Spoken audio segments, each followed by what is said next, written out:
Step into a virtual world today, and you might find yourself scaling mountains, battling dragons, or even exploring distant galaxies, all from the comfort of your living room.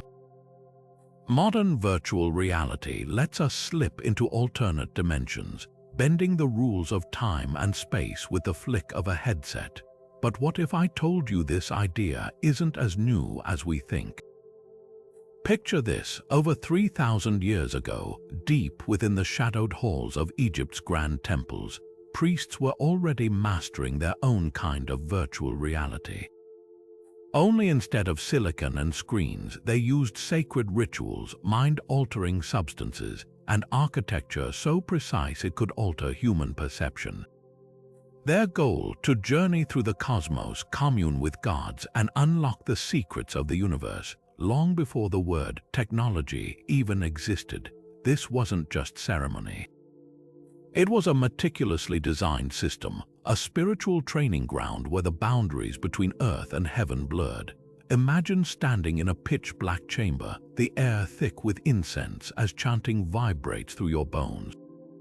Stars flicker to life above you, not as projections, but as actual celestial patterns painstakingly carved into the ceiling.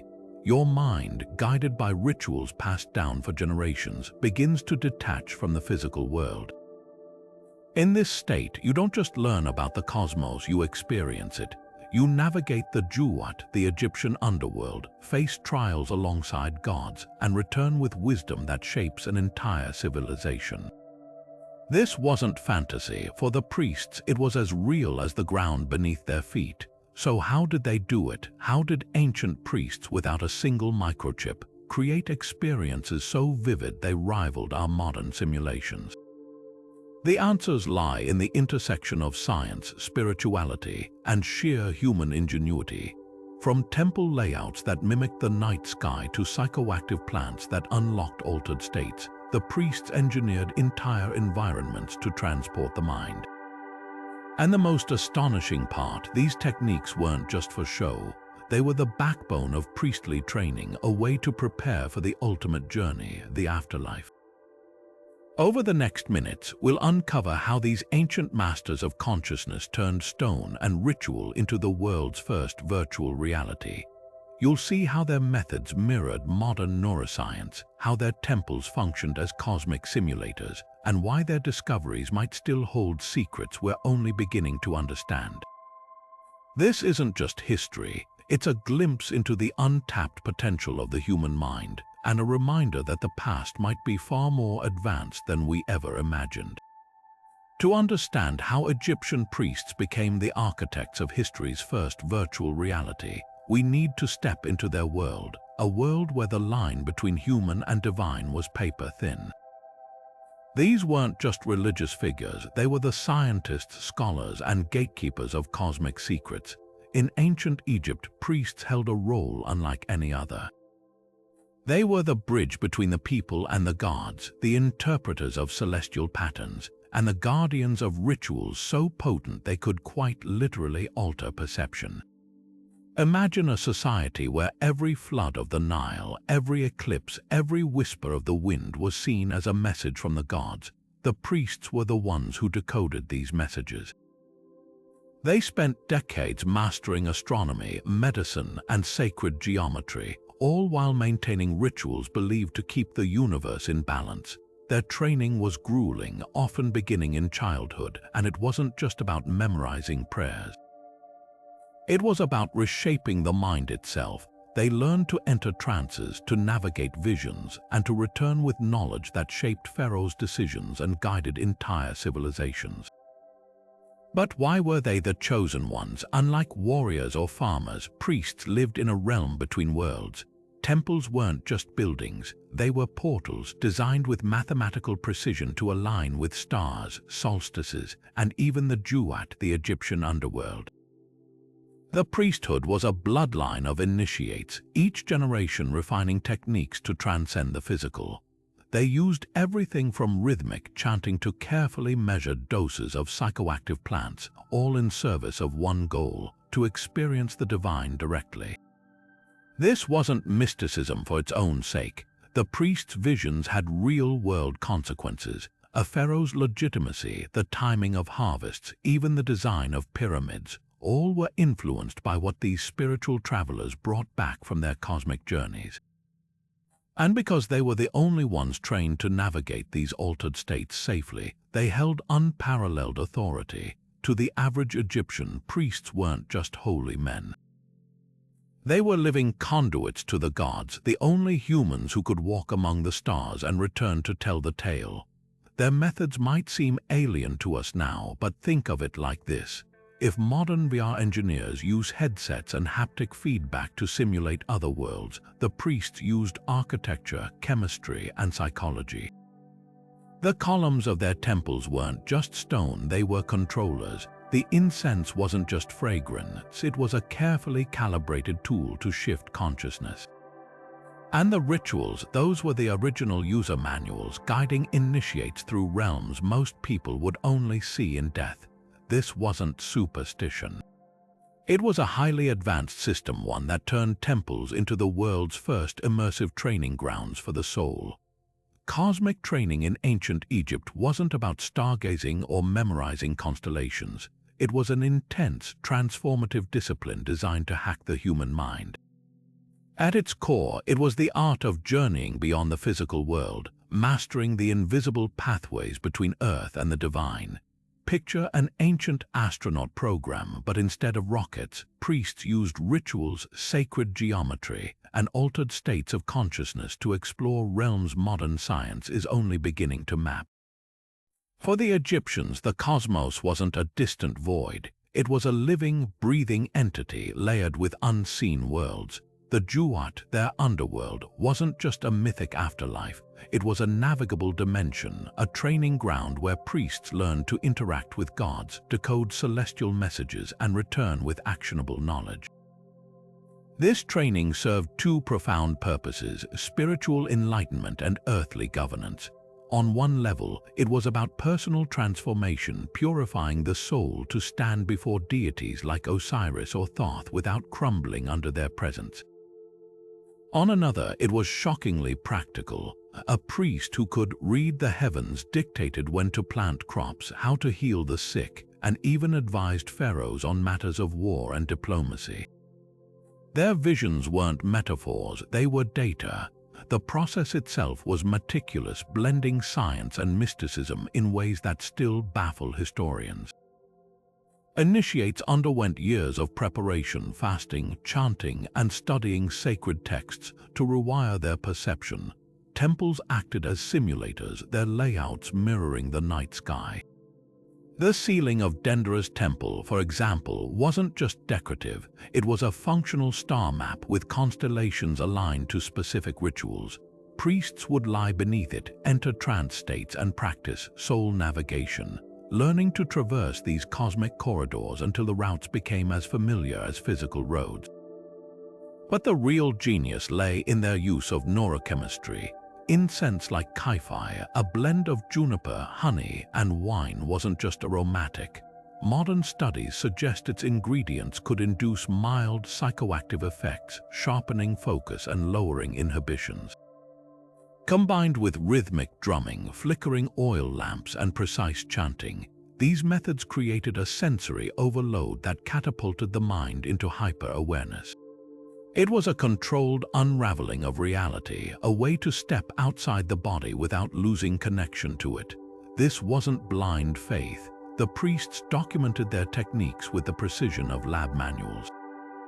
The coffin texts and Book of the Dead weren't just prayers. They were training guides detailing how to bypass psychological traps in the Duat, which gods to call upon for protection, even how to reset consciousness if a journey went awry. They understood the risks. Getting lost in these states could mean madness or death, which is why training was so rigorous. A single misstep in the cosmos had consequences as real as a misstep in the desert. What's chilling is how closely this mirrors modern virtual reality. Today's VR engineers use headsets to override sensory input.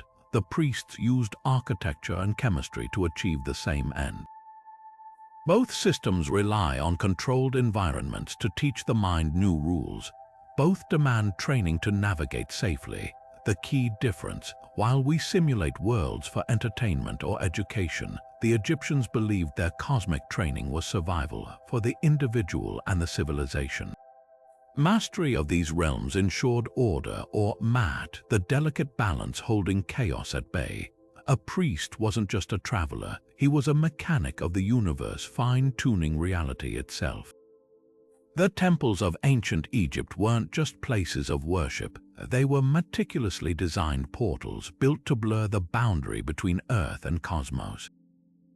Every column, corridor, and ceiling served a purpose beyond aesthetics. These structures functioned as three-dimensional maps of the universe, engineered to guide priests through celestial realms. Take the Temple of Karnak, where towering pylons framed precise astronomical alignments. During the winter solstice, sunlight would pierce the inner sanctuary like a laser, illuminating statues of gods in a calculated display that mirrored the rebirth of the sun god Ra. This wasn't spectacle, it was sacred technology, a way to sync human rituals with the rhythms of the cosmos. Sacred geometry turned stone into a language of the divine. The floor plans of temples like Edfu or Abydos weren't random. They encoded mathematical ratios found in nature, from the spiral of galaxies to the proportions of the human body. Walking through these spaces wasn't just movement, it was a guided meditation. Narrow, dimly lit passageways forced the mind inward, while sudden openings into vast, star-studded halls triggered awe, mimicking the sensation of stepping between dimensions.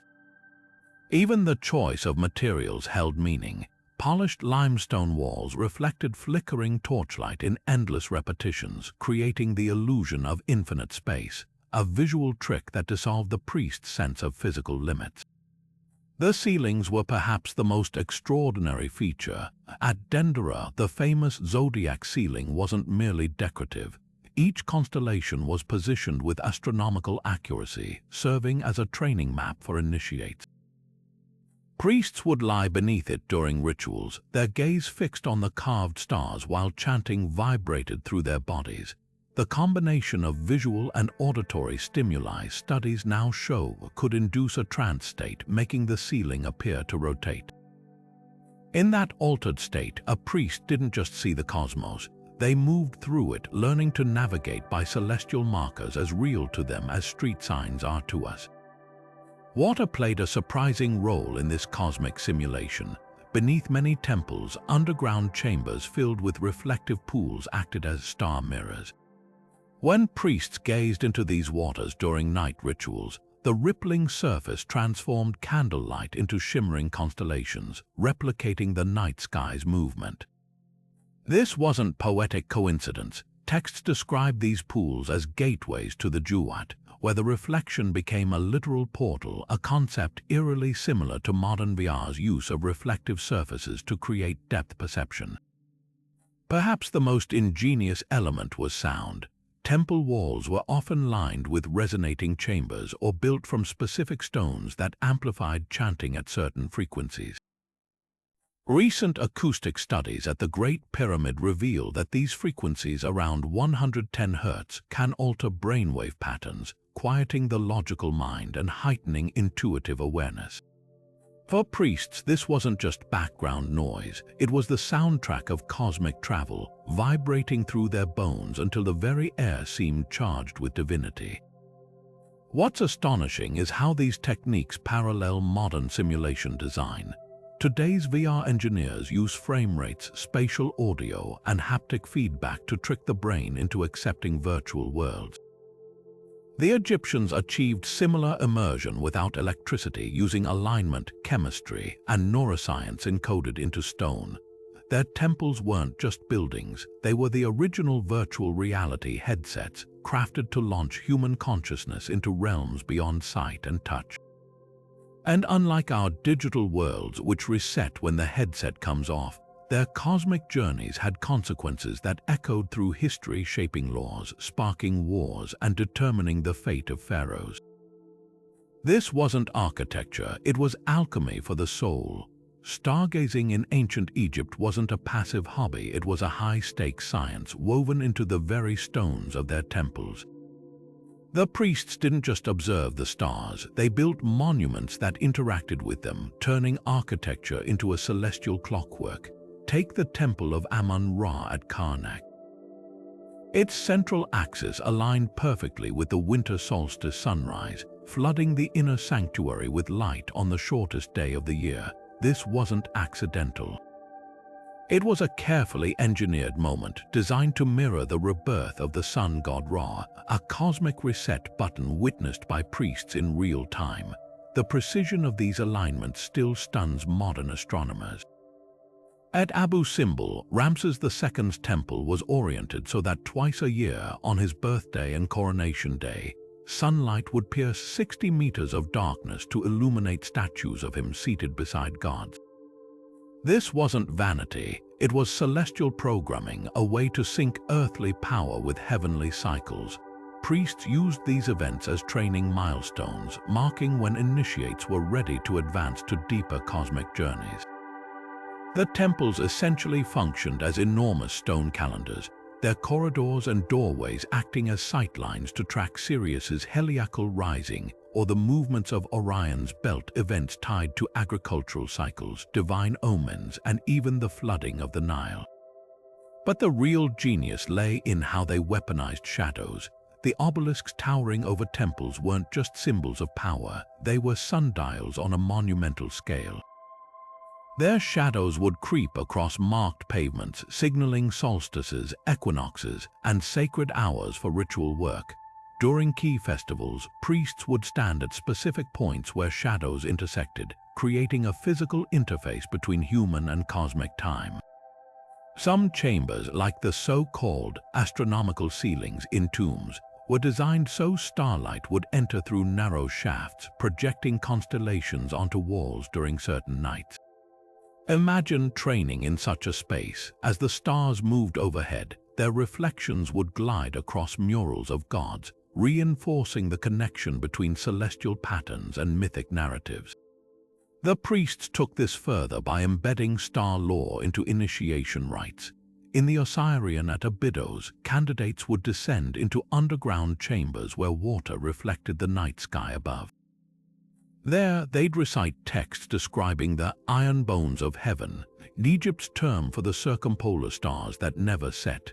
These eternal stars were seen as anchors of the cosmos, and navigating by them was a core priestly skill. Initiates practiced star mapping in total darkness, learning to identify constellations by touch using raised reliefs, then replicating those patterns in ritual dances. It was multisensory astronomy, blending movement, memory, and mythology into a single discipline. What's revelatory is how these techniques parallel modern virtual navigation. Today's VR systems use waypoints and haptic feedback to orient users in digital space. The Egyptians used stars and shadows the same way physical cues to train the mind for non-physical journeys. Their temples were more than buildings, they were celestial flight simulators where every alignment, every shaft of light was a lesson in cosmic mechanics. And unlike our ephemeral digital worlds, their star maps were carved in stone, ensuring the knowledge outlasted empires. This wasn't just stargazing.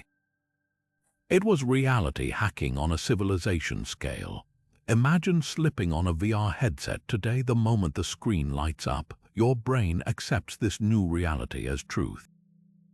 Your surroundings fade, replaced by a digital world that feels as real as the chair you're sitting in. This illusion works because the brain is wired to trust synchronized sensory input. Now rewind 3,000 years. In the torch-lit depths of an Egyptian temple, a priest begins rhythmic chanting, his voice merging with the steady beat of a drum. The air is thick with frankincense smoke curling in patterns that catch the flickering light. As the ritual intensifies, his movements become automatic, a repetitive dance etched into muscle memory. To modern eyes, this might look like ceremony. To the priest, it's the startup sequence for a sacred simulation, one that will launch his consciousness into the Juwat as effectively as any VR headset transports us to a digital realm. The parallels between ancient ritual and modern virtual reality aren't superficial, they're rooted in neuroscience. Both systems exploit the brain's plasticity, its ability to reshape perception based on sensory input. Today's VR engineers use headsets to override visual and auditory cues. Egyptian priests used drum beats tuned to 4 to 8 Hz, a frequency range now known to entrain brainwaves into theta states, the same twilight zone between waking and dreaming where lucid visions arise. The repetitive circling of temple processions wasn't just pageantry. Like the motion tracking in VR controllers, these movements provided proprioceptive feedback, grounding the priest's awareness in a ritualized body, even as his mind ventured elsewhere. Incense played a role modern tech is only beginning to replicate. Chi-Fi, the sacred blend burned in temples, contained ingredients like myrrh and blue lotus compounds now confirmed to have mild psychoactive properties. These weren't random drugs, they were carefully calibrated tools akin to the subtle vibrations in today's haptic suits that trick the skin into feeling virtual rain or explosions. When combined with chanting in ancient Egyptians' resonant vocal tones, a language structured around harmonic frequencies, the effect was a total sensory takeover. The priest didn't just think he was traversing the underworld, his nervous system agreed. But the most striking similarity lies in the user interface. Modern VR employs guardian systems, digital boundaries that keep users from stumbling into walls. The Egyptians had their own version, the intricate gestures and phrases of the Book of the Dead. These weren't prayers in the traditional sense, they were navigation prompts, verbal commands to bypass traps in the Jewat, just as a VR player might shout, "Pause menu" to exit a simulation. A mispronounced word could mean encountering Ammit, the devourer of souls, a glitch in the ritual's code with fatal consequences. What sets the Egyptian model apart is its bidirectional design. While modern VR is largely escapism, their rituals were meant to bring cosmic knowledge back into the material world. A priest returning from trance wasn't disoriented. He carried precise astronomical data, medical insights, or prophecies, intel as tangible as any dataset pulled from a computer.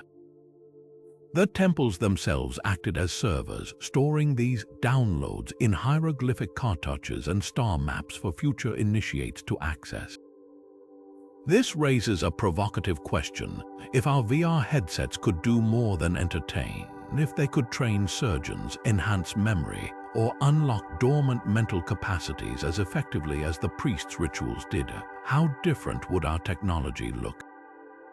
Perhaps the ancients weren't primitive at all. Perhaps they were the original pioneers of consciousness hacking, using biology instead of silicon to achieve what we're still struggling to perfect. Their virtual reality wasn't made of pixels, it was woven from the very fabric of perception, and it worked. The air inside an Egyptian temple wasn't just heavy with mystery, it was chemically alive.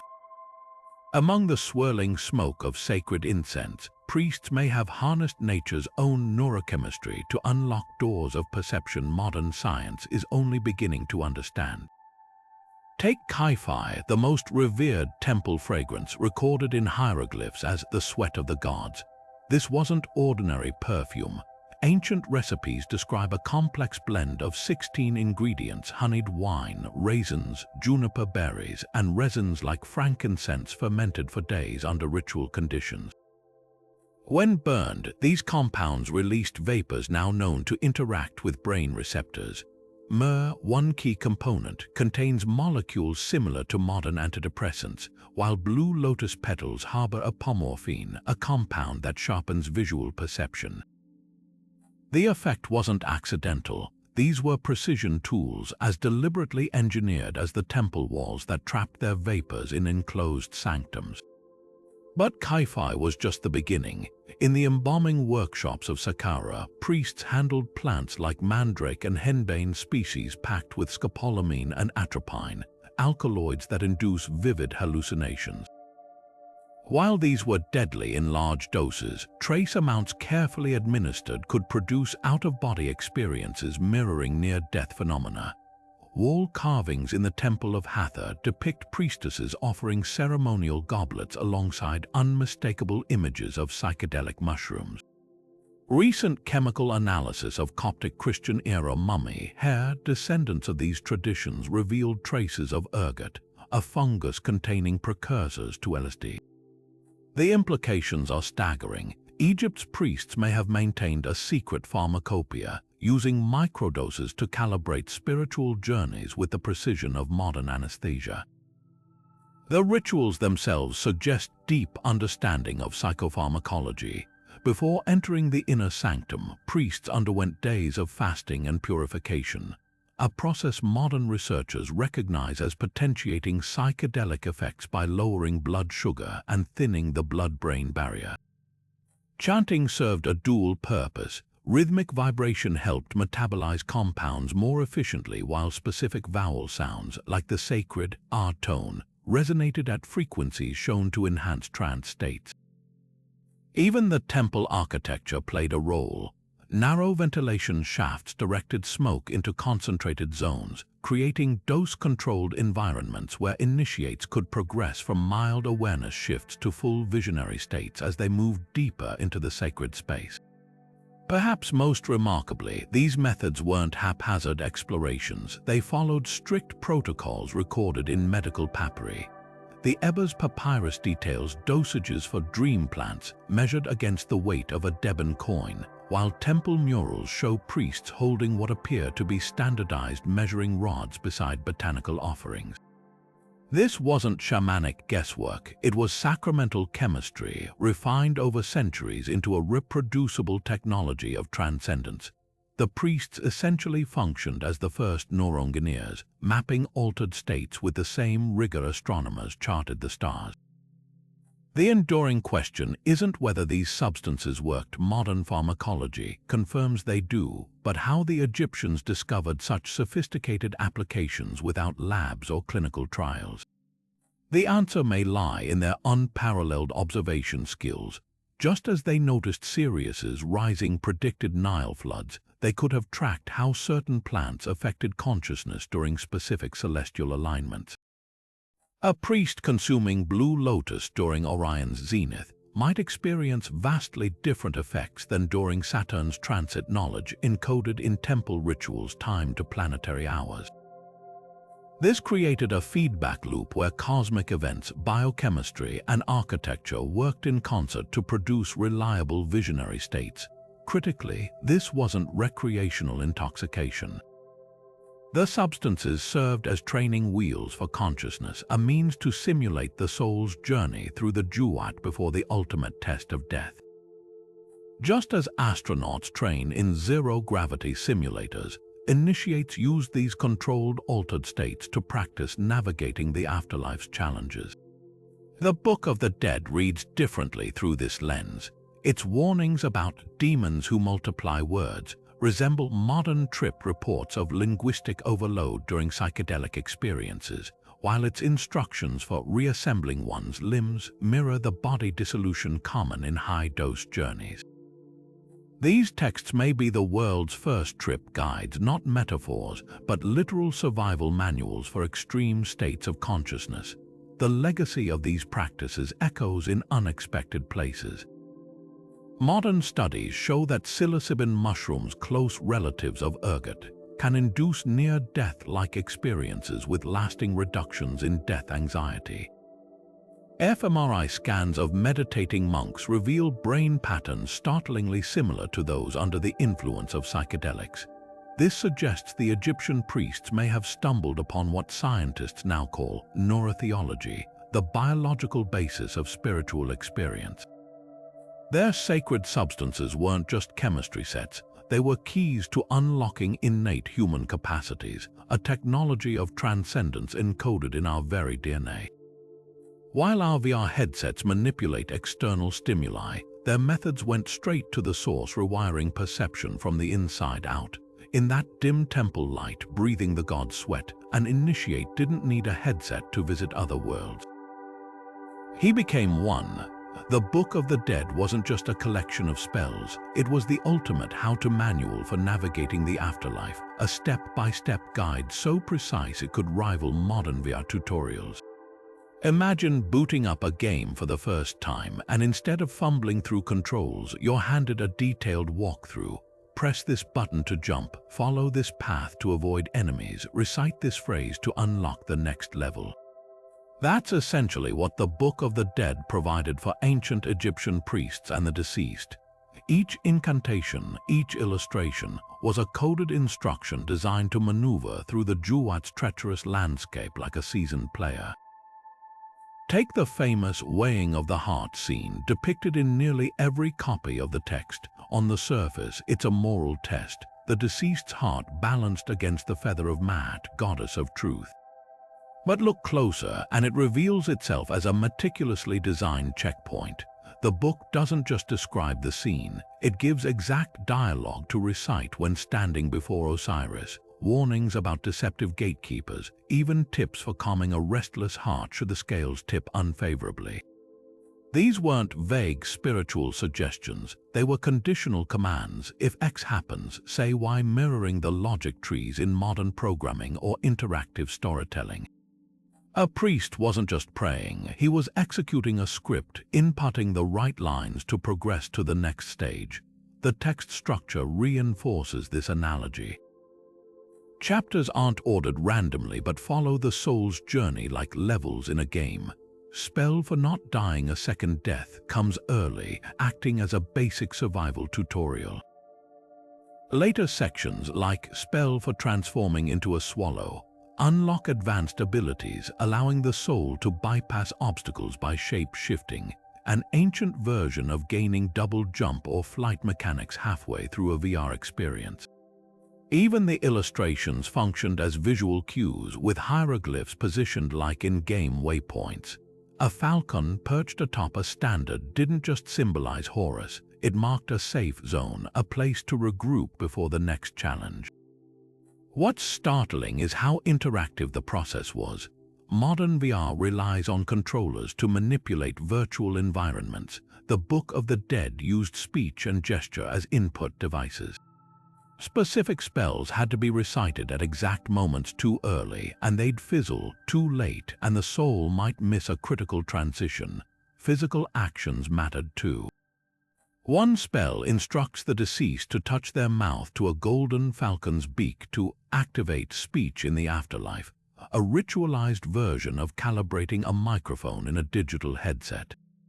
Others describe breathing techniques to stabilize perception when moving between realms, not unlike modern VR users learning to steady themselves during sudden scene shifts. The book's most sophisticated feature, its error handling protocols. Just as today's software includes fail-safes, connection lost, try these steps, the text prepares users for system glitches. Spell for repelling a crocodile isn't about morality, it's a debugging tool, a way to reset when an unexpected entity, think a corrupted asset, intrudes on the experience. Even the notorious 42 negative confessions, where the deceased declares innocence of sins like theft or murder, served a technical purpose. By vocalizing these lines, the soul confirmed its compatibility with the Juwat's operating system, ensuring no corrupted files would trigger a crash at the final judgment. This wasn't blind ritual. The Book of the Dead evolved over centuries, with new spells added as priests gathered intel from near-death experiences or visionary states. Later versions include detailed maps of the Juwat's 12 regions, complete with pitfall warnings and shortcuts suggesting crowdsourced updates based on user feedback. In modern terms, it was open-source spirituality, refined through generations of beta testing. The parallels to today's VR development cycles are uncanny. Observe a problem in testing, patch it in the next update, optimize for smoother navigation. But here's where the Egyptian model surpasses even our technology. While contemporary VR isolates users in individual simulations, the Book of the Dead created a shared reality. Every priest trained with it learned the same commands, the same triggers. making the afterlife a collective experience as reproducible as logging into a multiplayer server. When a pharaoh died, his priests didn't just mourn, they networked, reciting synchronized spells across temples to stabilize his journey through the duat. This was distributed processing for the soul, a spiritual internet ensuring no one faced the digital underworld alone. Perhaps that's the most haunting insight.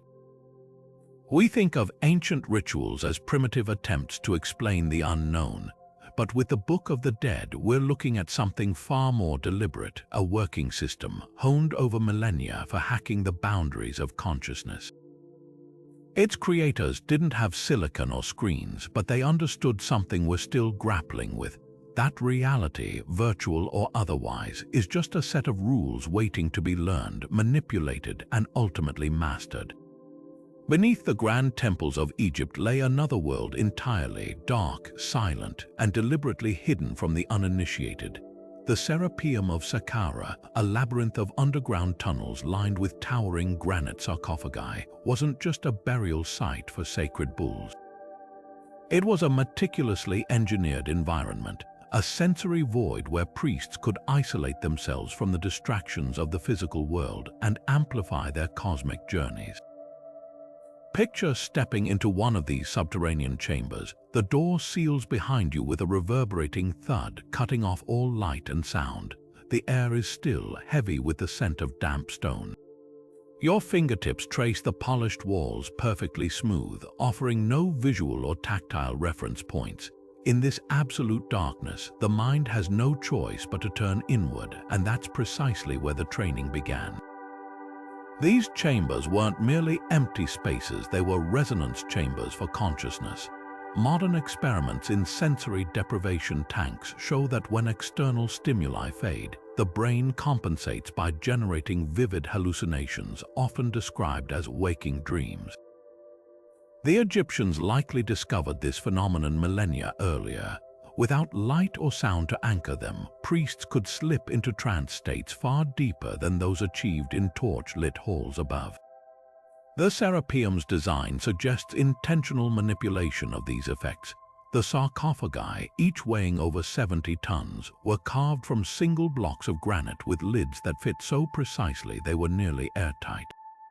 When a priest lay inside, the only sound would be his own heartbeat. The only sensation, the cool press of stone against his back, a physical echo of the sarcophagus's symbolic role as a womb of rebirth.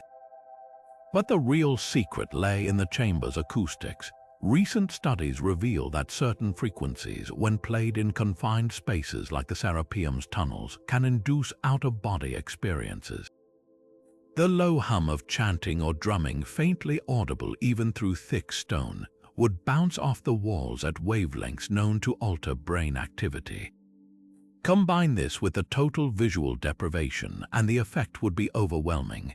A forced detachment from the physical body, simulating the soul's journey through the duat with terrifying realism. Initiates didn't just imagine the underworld, they felt its weight, its silence, its infinite expanse, all while lying in a chamber not 20 feet long. Some tunnels took this further by incorporating water features. At the Temple of Hathor in Dendera, underground channels filled with reflective pools created disorienting optical effects.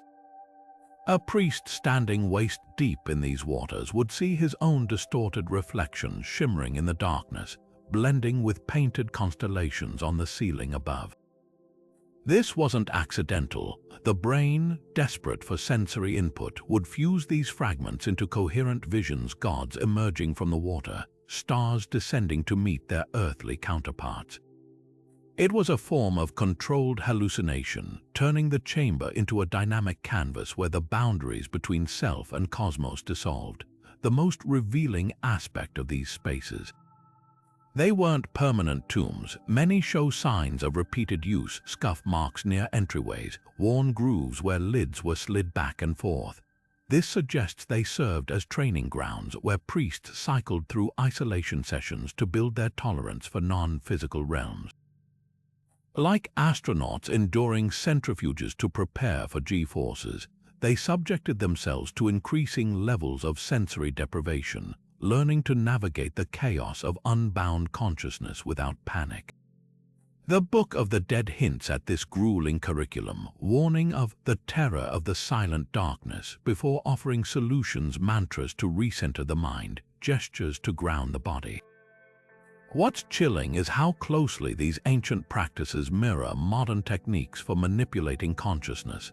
Today's neuroscientists use flotation tanks to study altered states. The Egyptians built their own with stone and geometry.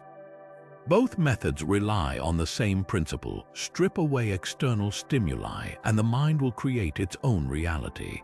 The difference, while our experiments last hours, theirs span days, sometimes weeks, with priests emerging not just with data but transformed understanding. These underground chambers weren't retreats, they were portals, proving once again that the line between ancient ritual and cutting-edge science is far thinner than we think. The hypostyle hall at Karnak wasn't just an architectural marvel, it was a sonic weapon, engineered to reshape consciousness through the invisible power of sound. Step inside this forest of towering columns, and you'd feel the air vibrate before you heard anything. The hall's design created a phenomenon modern acousticians call standing waves, sound frequencies that bounce between surfaces in perfect sync, amplifying certain tones while cancelling others. When priests chanted the sacred name of Ammon at dawn, their voices didn't just echo, they multiplied, folding into themselves until the very stones seemed to hum. This wasn't acoustics by accident. Each of the 134 columns was spaced at precise intervals to resonate at frequencies between 90 and 110 Hz, a range now known to trigger profound shifts in human awareness. Recent studies at similar ancient sites reveal something astonishing. When human speech hits these frequencies in enclosed spaces, brainwave patterns change almost instantly. Theta waves associated with deep meditation and vivid imagery surge, while beta waves linked to analytical thinking dampen. Essentially, the hall functioned like a giant tuning fork for the mind, knocking consciousness into trance states without drugs or deprivation. Priests understood this instinctively. Wall reliefs show them holding sistrum's sacred rattles filled with pellets that, when shaken, emitted pulses at exactly 110 Hz. These weren't musical instruments, they were sonic triggers, tools to sync group consciousness before cosmic journeys. The most striking acoustic effects happened during ceremonies. When multiple priests chanted different vowel tones, ah from the east, oo from the west, the overlapping frequencies created binaural beats. This psychoacoustic phenomenon, where slightly mismatched tones generate a perceived third rhythm, is used today in brainwave entrainment therapy. The Egyptians weaponized it spiritually. The third tone emerging from ritual chants wasn't just heard, it was felt in the bones, vibrating at frequencies that ancient texts describe as the voice of the gods speaking through stone.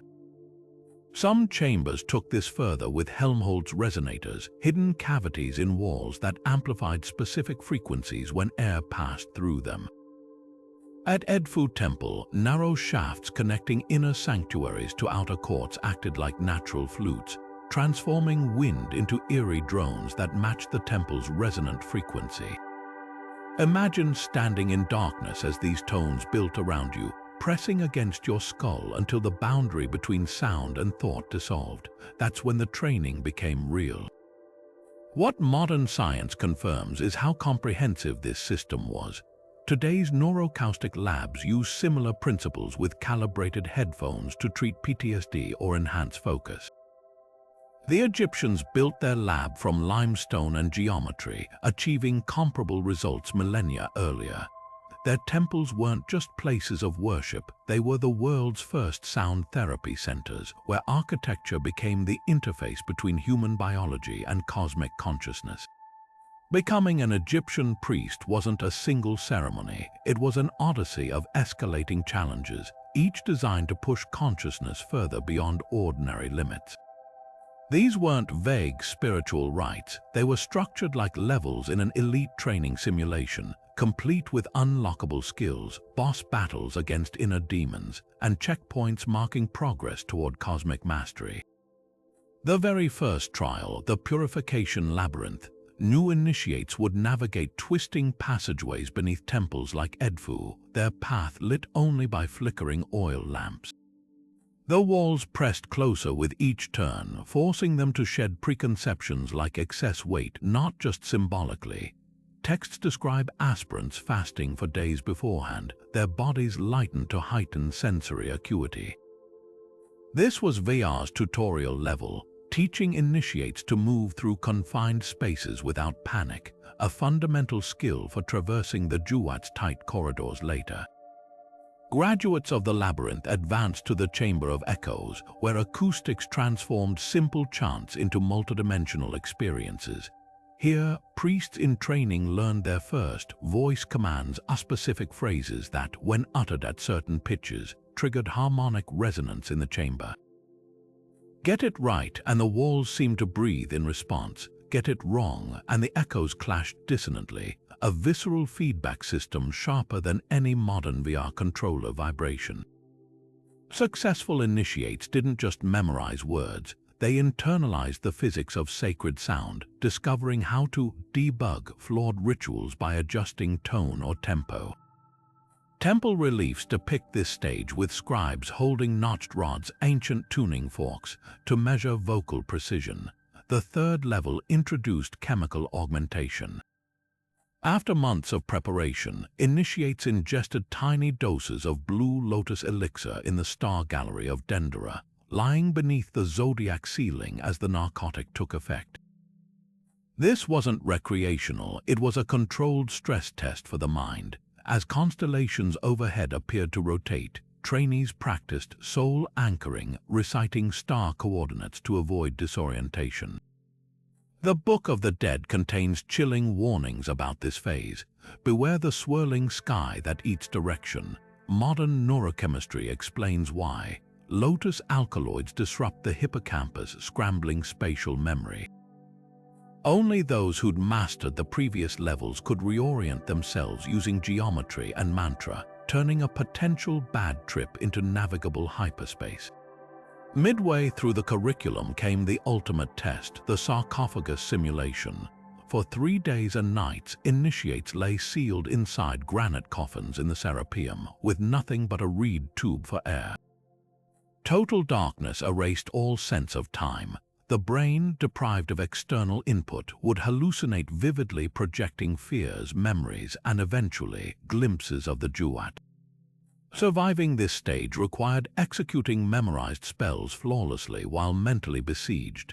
Temple records describe initiates emerging with detailed maps of unseen realms, their accounts cross-referenced to create consensus reality.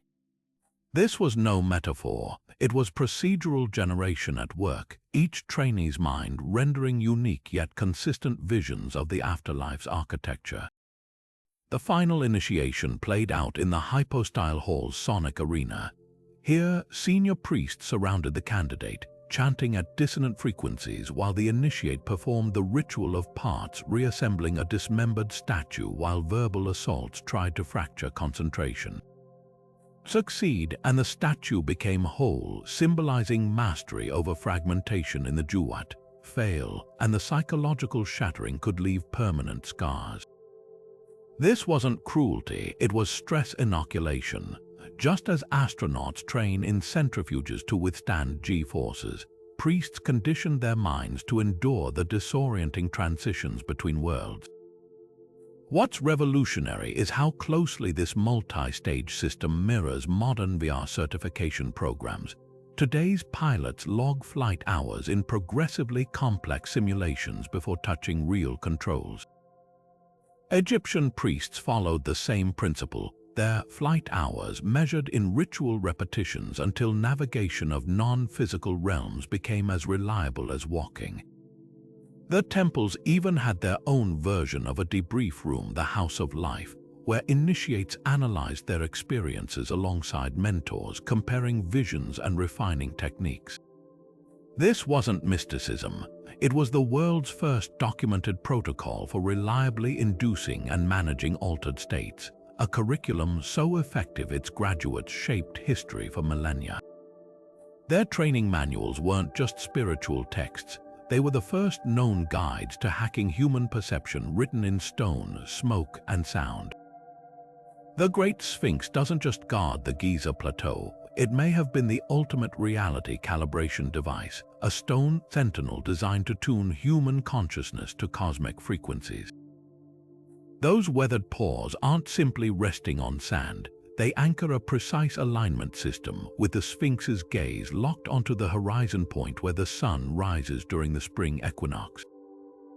This wasn't passive observation. Recent ground-penetrating radar reveals networks of chambers and tunnels beneath its bulk, their layout mirroring neural pathways in the human brain. Picture initiates descending into these passages at dawn, their bodies synchronized with the solar rhythm, entering darkness just as the first rays struck the Sphinx's forehead, where some researchers believe a now missing metal cap once conducted celestial energy.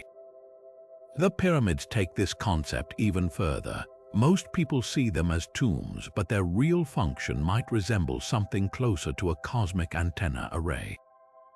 The Great Pyramid's inner chambers resonate at the same frequency as human brainwaves during deep meditation, while its narrow shafts align with stars like Sirius and Orion's belt at specific epochs. These aren't viewing tubes, they're dimensional conduits, designed to channel stellar energies downward into the king's chamber where priests would lie in the granite sarcophagus. Modern experiments show this rectangular box vibrates at 528 Hz when struck, a frequency known as the love frequency for its ability to repair DNA. Coincidence, or was this an ancient biofeedback chamber where cosmic radiation and sound waves recalibrated the human body for interdimensional travel? Hidden chambers beneath the pyramids add another layer to this theory. Thermal scans show voids that Egyptologists can't explain, some emitting strange electromagnetic readings. Ancient texts describe the Jewite underground, a labyrinth where gods tested souls before rebirth. Could these unexplored spaces be training grounds where priests navigated physical darkness as preparation for the afterlife's challenges? The pyramid's very geometry supports this. Its angles generate measurable torsion fields, subtle energy vortices that some scientists believe could interact with human consciousness. Then there's the water element. Herodotus wrote of underground streams beneath Giza, and modern satellites confirm vast aquifers under the desert.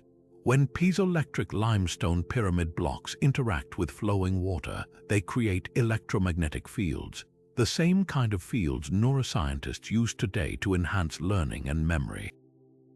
Initiates bathing in charged water within these chambers might have experienced accelerated neural plasticity, literally rewiring their brains for cosmic perception. The most compelling evidence comes from the pyramid texts carved millennia before the Book of the Dead. These spells describe priests becoming light to ascend celestial ladders, language that reads like instructions for dimensional shifting. One passage details passing through the portal of the horizon while maintaining consciousness, a process requiring exact alignment between the initiate's pineal gland and pyramid apex at specific astronomical moments. Modern quantum physics offers a startling parallel. At the subatomic level, particles can exist in multiple places simultaneously until observed. The pyramids may have been observation platforms in the truest sense, structures that collapsed quantum probability into controlled visionary experiences. What emerges is a picture far beyond primitive ritual. The Giza complex wasn't just built to last, it was engineered to teach, to transform. Those looming shapes against the desert sky weren't monuments to death, but machines for life, designed to graduate human consciousness from earthly limitations to cosmic citizenship. Every measurement, every alignment, every concealed chamber served this purpose. While our VR headsets simulate worlds through pixels and electricity, theirs used stone, starlight, and the untapped potential of the human nervous system. The real secret isn't how they built these structures, it's what the structures were built to do to anyone who entered them with the right knowledge. Astral projection in ancient Egypt wasn't some vague mystical concept, it was a disciplined practice, honed through techniques as methodical as modern athletic training. One of the priests' most powerful tools was rhythmic breathwork, a precursor to today's neuro-respiratory therapies. Texts describe the breath of Thoth, where initiates would inhale for 4 counts, hold for 7, and exhale for 8, cycling this pattern until their heartbeat synchronized with the temple's resonant frequency. This wasn't just relaxation. Slow, measured breathing reduces carbon dioxide in the bloodstream, triggering mild hypoxia, a state modern climbers and freedivers know can induce transcendent clarity. Combine that with the low oxygen environment of sealed underground chambers, and the effect would amplify dramatically, pushing consciousness to the threshold of detachment. Dream incubation took this further, transforming sleep into a controlled gateway. Priests would spend nights in specialized chambers like the Serapeum's side rooms, where limestone walls were carved with dream prompts, images of winged serpents or stairways to the stars. Before sleeping, they'd ingest small doses of blue lotus tea, known to enhance lucid dreaming. But here's the twist: these chambers were strategically positioned beneath temple observatories, allowing celestial energies, or as we'd now call them, geomagnetic fluctuations, to influence brainwave patterns. Recent studies show Earth's magnetic field variations correlate with vivid dream recall, suggesting the priests may have harnessed planetary forces to steer their nocturnal journeys. The most advanced technique involved shadow walking, described in the Leiden Papyrus as the art of stepping sideways from one's own flesh. Initiates would stare at oil lamp flames until their pupils dilated to extremes, then shift focus to polished obsidian mirrors. The sudden contrast, bright flame to black void, created afterimages that the brain, deprived of reference points, would interpret as portals. Wall paintings show priests extending arms into these mirrors while assistants chanted at frequencies that induce kinesthetic hallucinations, the sensation of limbs moving when physically still. Modern VR researchers use similar rubber hand illusions to study out-of-body experiences, proving the Egyptians were manipulating known neurological glitches centuries before science named them. What set their methods apart was the scaffolding. Unlike modern astral projection enthusiasts who often struggle with inconsistent results, Egyptian priests had a fail-proof system: the temple itself. Every technique was reinforced by architecture, breathwork synchronized with subterranean acoustics, dream chambers aligned with magnetic ley lines, mirror positions calculated to catch solstice light angles.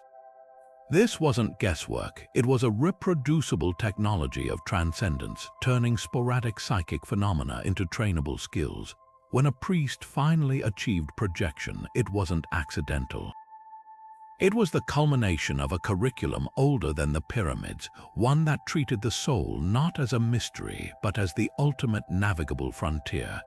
In the dim glow of temple oil lamps, an Egyptian priest doesn't merely pray to Thoth, he becomes Thoth. The ibis-headed god isn't some distant entity waiting in the stars. He's a wearable interface, a sacred avatar the priest mentally embodies to channel cosmic wisdom.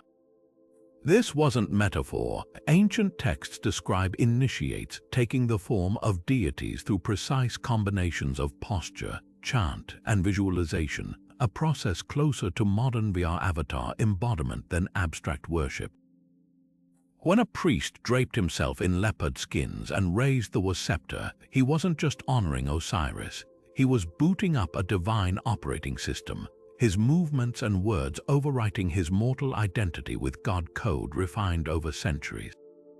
The mechanics of this transformation reveal startling sophistication. Wall carvings in Edfu temples show priests mirroring deity poses down to the smallest finger flexion, elbow bent exactly 45 degrees, left foot always slightly advanced. These weren't arbitrary gestures. Modern motion capture studies prove such poses alter proprioception, tricking the brain into accepting new bodily boundaries. Combine that with hallucinogenic Ki-Fi smoke and the priest's own recitation of divine attributes, "I am Thoth, master of hidden words," and the effect was uncanny. The Leiden papyrus recounts initiates speaking languages they'd never learned during these states, solving mathematical problems beyond their training, even diagnosing illnesses with supernatural precision.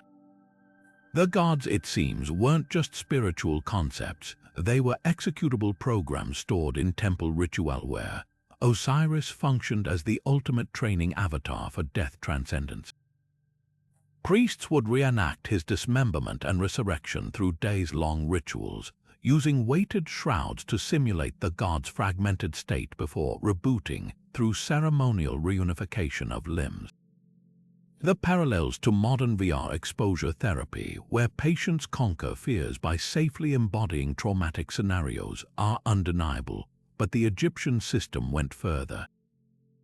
Tomb paintings depict what we'd now call multi-user sessions, multiple priests synchronizing their Osiris avatars to collectively navigate the Duat, their shared hallucination reinforced by linked chanting and harmonic architecture.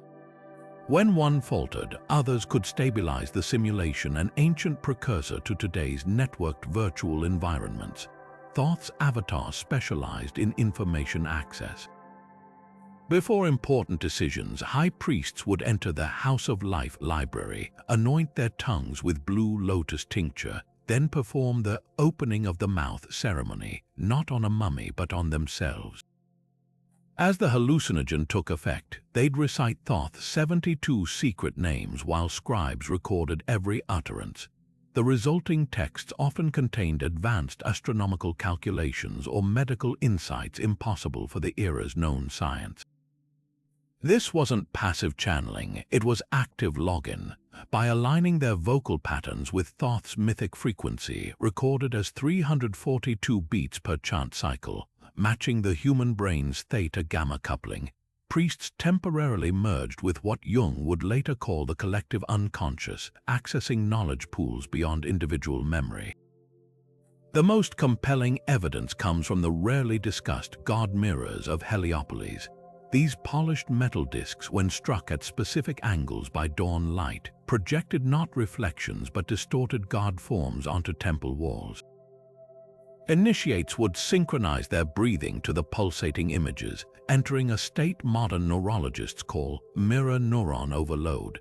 The effect, for brief moments, the priest's motor cortex would literally mistake the flashing Thoth avatar for its own body schema, a biomechanical glitch the Egyptians harnessed for consciousness transfer. Contemporary VR researchers use almost identical flicker techniques to induce out-of-body experiences, proving the priest had stumbled onto fundamental neurohacks. What sets this system apart from modern avatar tech is its bidirectional design. Today's VR avatars are empty vessels we control. Egyptian god forms were believed to retain independent agency. Thoth might correct a priest's gesture mid-ritual, or Osiris override a chant with unfamiliar phrases. Temple texts describe these events not as possessions, but as cooperative mergings, where divine and human consciousness temporarily shared neural pathways. The implications are staggering. This wasn't play acting. It was interspecies interface design, a way for mortal minds to temporarily borrow the operating systems of what might have been, if we take the priest's records at face value, non-human intelligences. Whether those entities were psychological archetypes, interdimensional beings, or undiscovered facets of consciousness itself remains archaeology's greatest unsolved puzzle. The Duat wasn't just an afterlife destination, it was a meticulously designed simulation, a labyrinth of trials where every turn demanded precise knowledge to survive. Picture the most intense VR game you've ever played, but instead of controllers, priests used spells like cheat codes, and a single misstep meant facing oblivion. This underworld had levels, each more treacherous than the last. The first hurdle, the 12 gates, each guarded by a deity armed with riddles sharper than any sword. To pass, initiates had to recite exact dialogues. Knowing a gatekeeper's name wasn't enough. You had to speak their secret epithets, a system eerily similar to modern password authentication. Fail to input the right phrase, and the gate would unleash fire, spewing serpents, or worse, a forced restart back to the mortal plane. But navigation required more than memorized lines. The Juat's landscape shifted like a dream, with rivers of flame transforming into lakes of stars based on lunar cycles. Priests trained for this unpredictability using temple mock-ups, rooms with rotating murals that changed under flickering lamplight, teaching them to adapt mid-journey. The Book of the Dead functioned as their heads-up display, with spells like Spell for Not Dying a Second Death acting as respawn points.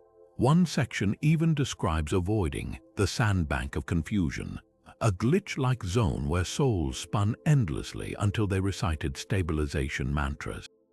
Modern game developers call this anti-softlock design, a proof the Egyptians understood immersion breaking flaws millennia ago. Gatekeepers were more than boss battles, they were tutorial guides in disguise. Take Apep, the Chaos Serpent. Fighting him wasn't about strength, it was about pattern recognition. Priests learned to spot his attack cues from temple murals, showing the serpent's movements synced to specific star positions. Defeating him required chanting when Orion's belt aligned overhead, timing that weakened Apep's code like essence. Other entities, like the 42 judges, served as moral debuggers. They didn't just weigh hearts, they scanned for corrupt files, probing past actions that might crash the soul's journey. Passing meant receiving a divine hotfix, a restored car life force optimized for the next level. Rewards in the Juat were anything but symbolic. Successful priests unlocked God mode abilities, like shape-shifting into falcons to bypass terrain, or understanding the language of shadows to decrypt celestial messages. The ultimate prize, a backstage pass to the field of reeds, a devkit version of reality where initiates could manipulate matter like programmers editing source code.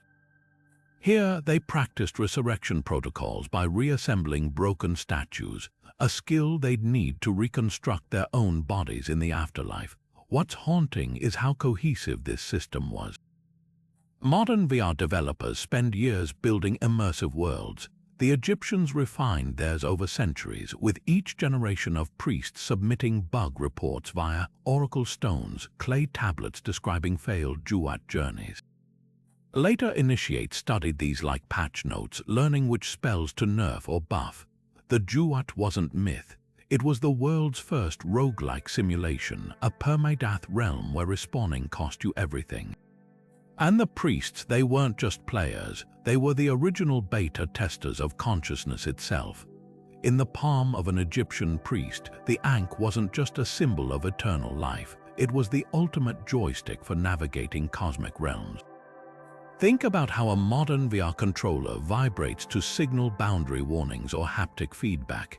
The Ankh worked on a similar principle, its looped top believed to channel divine energy directly into the priest's grip.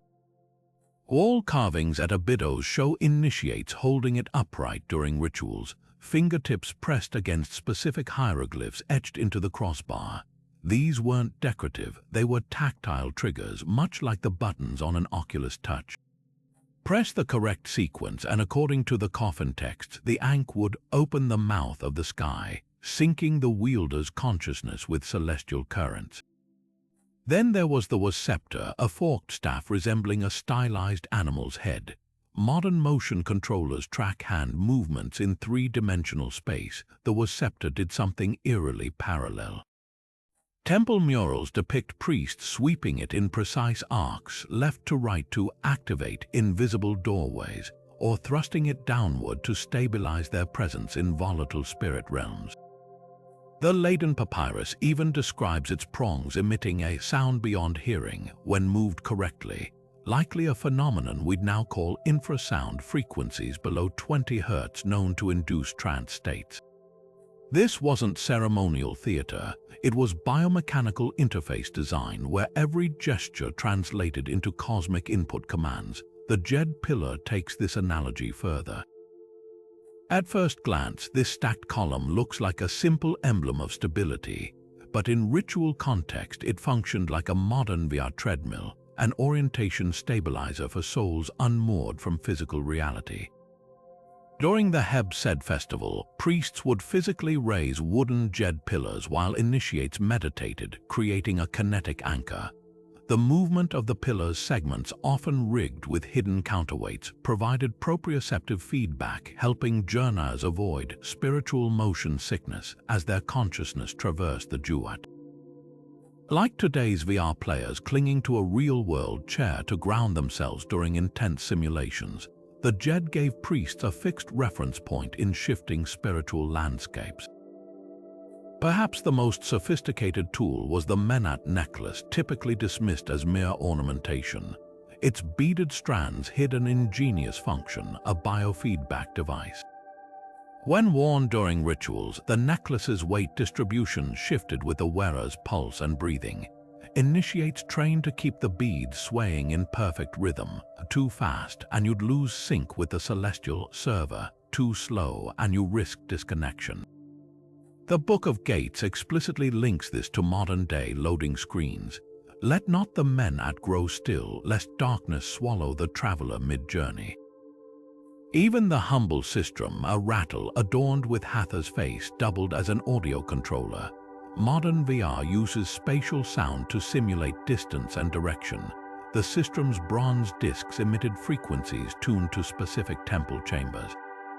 Shake it near a granite wall in Karnak, and the rebounding sound waves would highlight hidden doorways in a priest's vision auditory, augmented reality millennia before Dolby Atmos.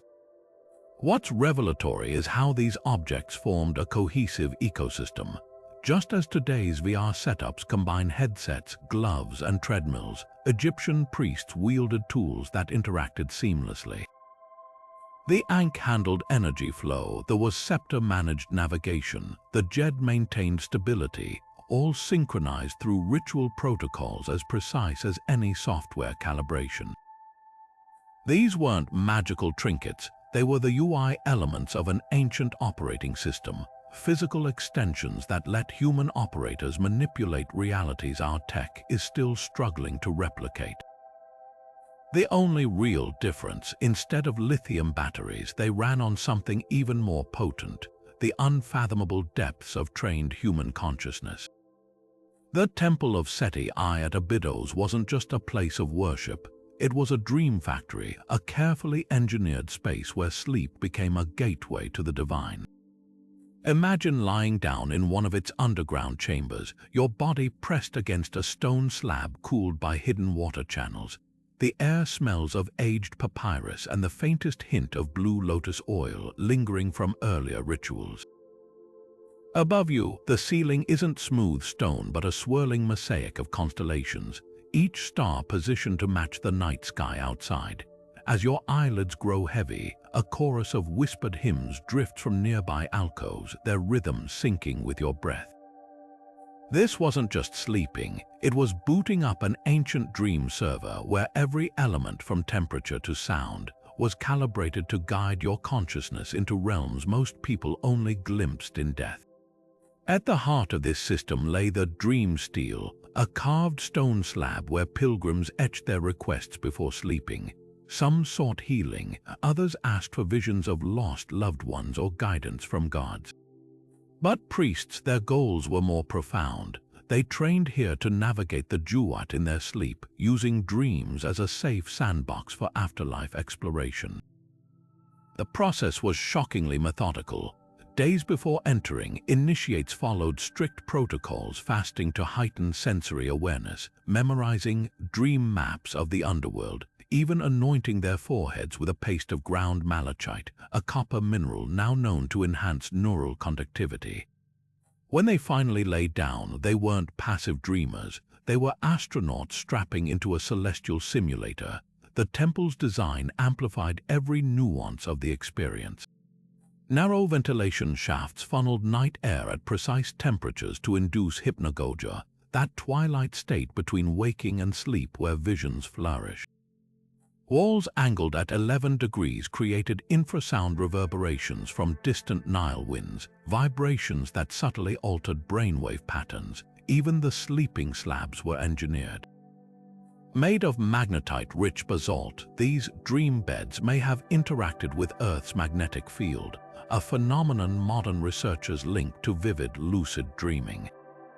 Pilgrims reported the stones growing warm beneath them as dreams began, a sensation science now attributes to altered blood flow during REM states. What set Abydos apart was its feedback system. Upon waking, dreamers recounted their journeys to scribes who cross-referenced details with the dream books, scrolls cataloging recurring symbols and their meanings. If multiple visitors described identical portals or deities in the same location, that area of the temple might be modified, a mural added here, a sound bowl positioned there, to reinforce the shared vision. Over centuries, this created a kind of collective dream architecture where the temple itself evolved to reflect humanity's most common afterlife hallucinations.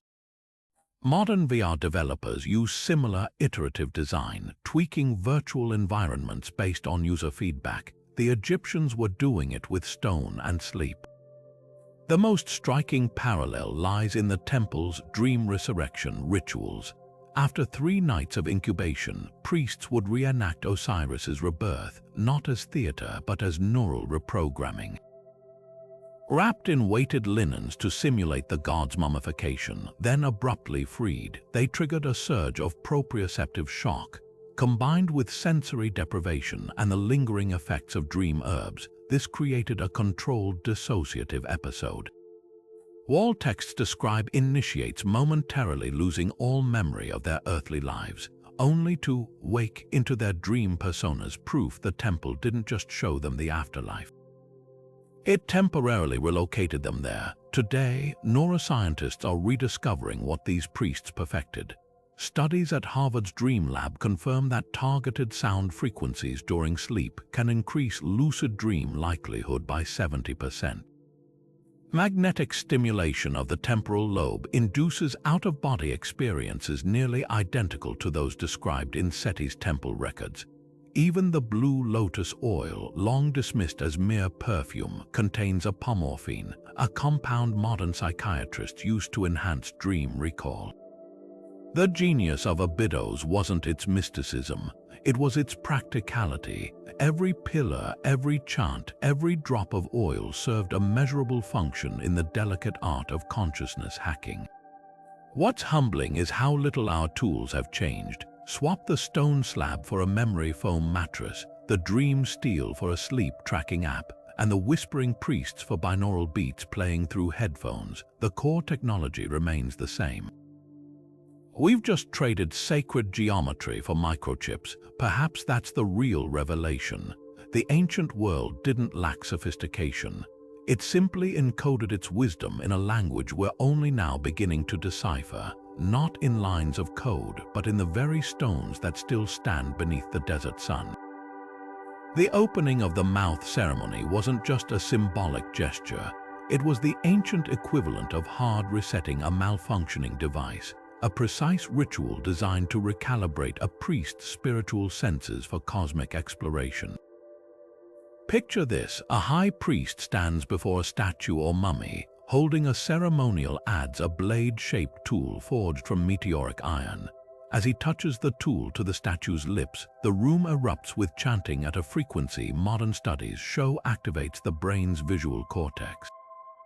This wasn't about animating a lifeless object. It was about jump-starting the priest's own perception, stripping away the filters of ordinary sight to reveal the hidden layers of reality.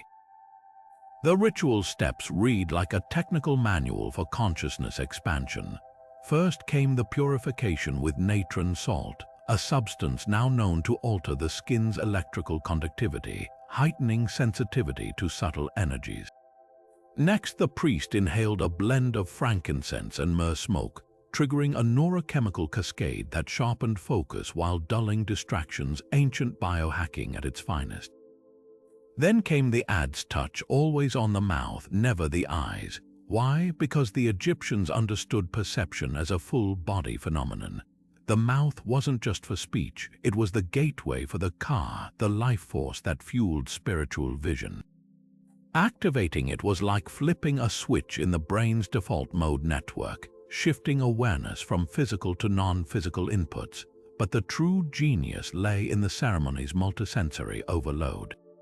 As the adze made contact, assistants shook sistrum rattles at precise intervals, their jangling pulses matching the rhythm of a resting heartbeat, a tempo proven to induce trance states. Simultaneously, another priest poured libations of cold water over the participants' hands, the sudden temperature shock triggering a surge of noradrenaline. This synchronized assault on the senses sound, touch, temperature created a controlled system crash, forcing the mind to reboot into a higher resolution mode of perception. Wall texts describe initiates suddenly seeing temple murals come alive, their painted gods stepping forward to speak. Modern neuroscience offers a compelling explanation. The ritual likely induced temporary synesthesia, blurring the brain's boundaries between sensory input and imagination. The most revealing detail, the ceremony wasn't performed once, but repeatedly throughout a priest's life before major rituals, after illness, even following intense dream journeys. This mirrors modern VR best practices, where users regularly recalibrate headsets to prevent drift, the gradual misalignment between virtual and physical space. The Egyptians recognized a similar phenomenon in consciousness exploration. Extended exposure to non-ordinary realms could leave the soul's sensors misaligned, requiring ritual realignment before further excursions. The opening of the mouth wasn't superstition. It was maintenance protocol for the most complex system they knew, the human nervous system. What's haunting is how closely the ceremony's effects parallel modern psychedelic therapy. Patients report similar reset experiences after guided sessions with substances like psilocybin, sudden clarity, vivid sensory enhancement, even encounters with seemingly autonomous entities. The Egyptians achieved this without molecules foreign to the body, using instead a neuroscience toolkit encoded in ritual. The adze meteoric iron, for instance, contained trace nickel and cobalt metals now known to influence the brain's magnetic field sensitivity. The libations weren't just offerings, their iodine content supported thyroid function, sharpening mental acuity. Every element served both symbolic and biochemical purposes, blurring the line between technology and magic. Perhaps the most profound lesson lies in the ceremony's aftermath. Texts describe priests emerging with eyes like those of Horus, not just seeing more but seeing differently. Colors appeared brighter, hieroglyphs pulsed with hidden meanings, and the air itself shimmered with previously invisible currents. This wasn't hallucination. It was perceptual expansion, a temporary unlocking of the brain's latent capacities.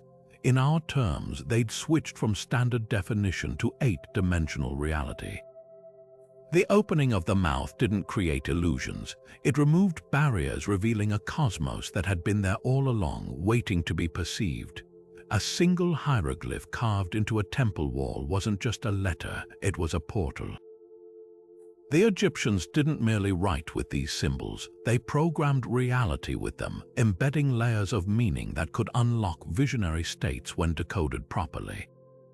Take the Ankh, the iconic looped cross. To modern eyes, it's a generic symbol for life, but for initiates, it was an interactive diagram.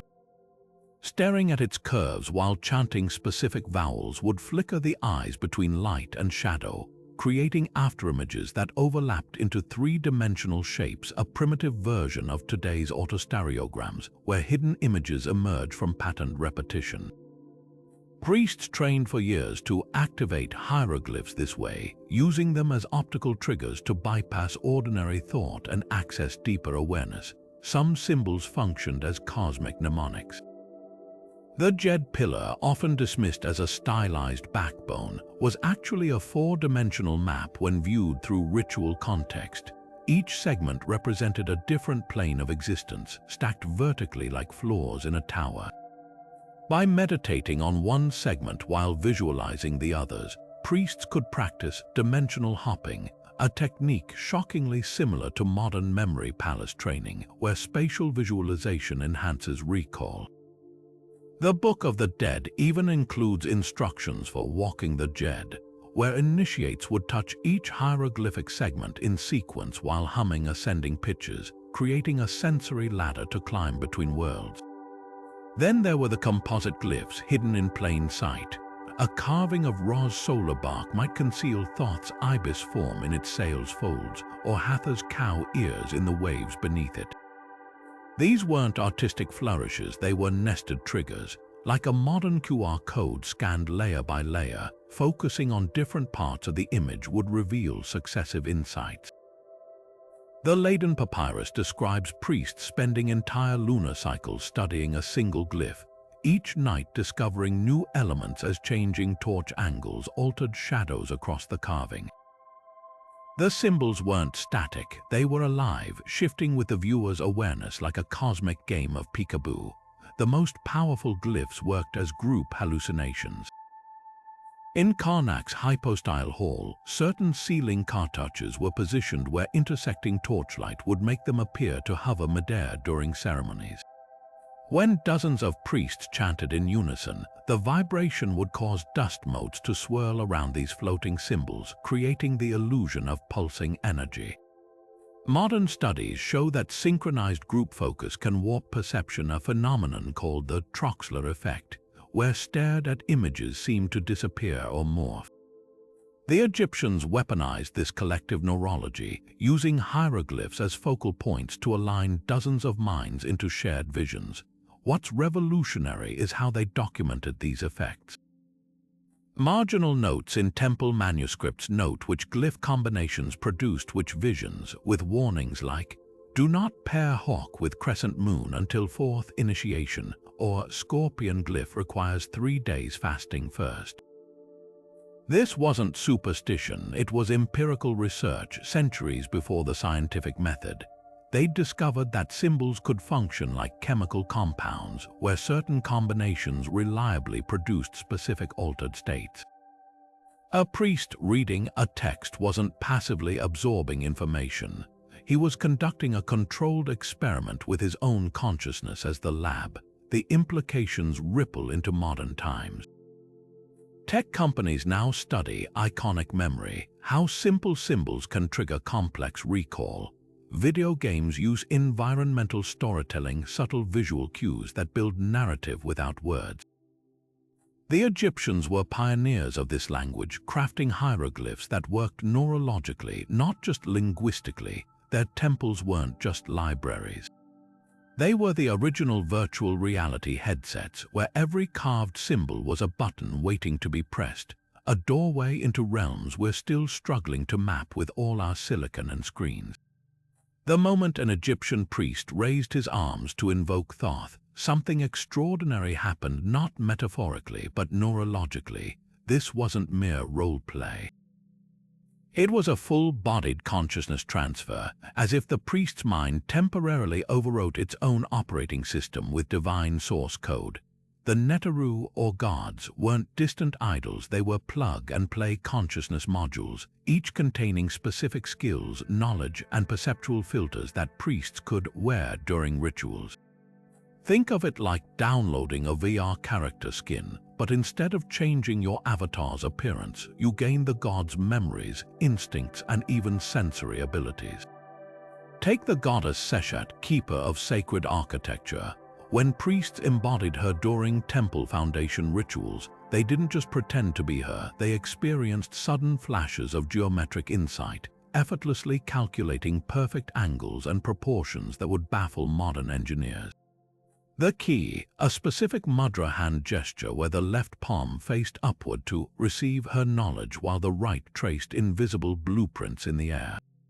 This wasn't superstition. Modern neuroimaging shows such precise bilateral movements activate both hemispheres simultaneously, creating a hyper-receptive brain state. Combine that with the rhythmic chanting of Seshat's 7 sacred syllables, each vibrating at a frequency matching the harmonic series of her celestial counterpart, the star speaker, and the effect was undeniable. All inscriptions at Edfu describe priests who'd never studied mathematics suddenly dictating complex equations in trance, their speech patterns shifting to match Seshat's trademark cadence. Horus's embodiment took this further. Initiates donning the falcon-headed god's regalia didn't just gain his courage, they temporarily acquired avian vision. Texts speak of priests identifying distant objects with unnatural precision during battles, their pupils dilating to absorb more light like actual raptors. Modern studies on perceptual adaptation confirm this isn't fantasy. Prolonged focus on specific god attributes can rewire sensory processing.